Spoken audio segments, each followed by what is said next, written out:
Pieds nus sur la terre sacrée avant le Nouveau Monde.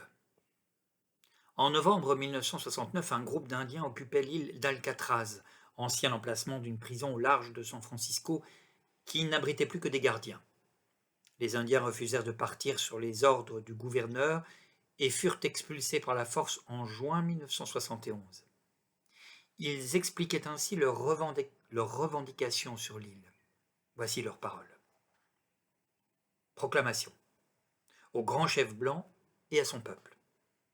Nous, les Américains d'origine, revendiquons la terre connue sous le nom d'Alcatraz au nom de tous les Indiens d'Amérique en vertu des droits de la découverte.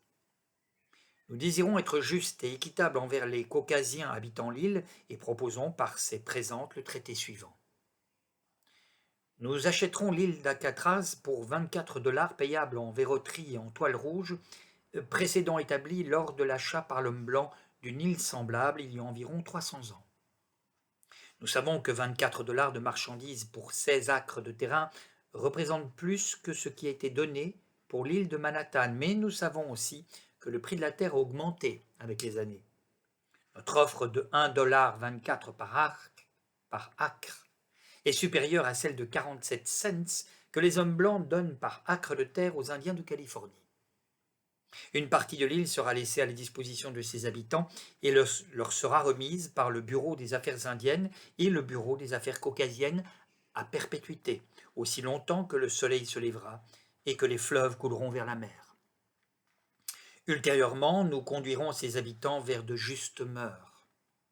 Nous leur offrirons notre religion, notre éducation, nos mœurs, afin de leur permettre d'atteindre notre degré de civilisation et de les élever ainsi que tous leurs frères blancs hors de leur état sauvage et malheureux. Nous proposons le traité suivant de bonne foi, soucieux d'équité et d'honnêteté dans tous nos rapports avec les hommes blancs. Nous trouvons l'île dite d'Alcatraz plus que convenable pour servir de réserve indienne, suivant en cela les critères de l'homme blanc.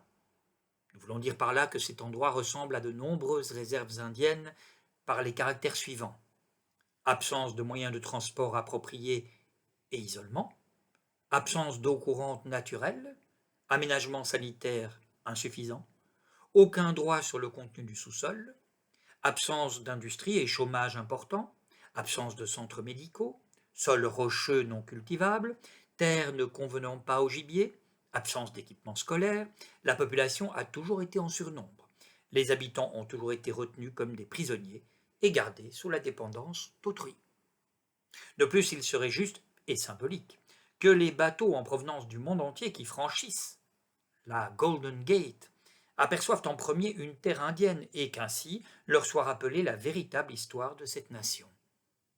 Cette île minuscule symbolisera les espaces immenses jadis possédés par les fiers et nobles Indiens.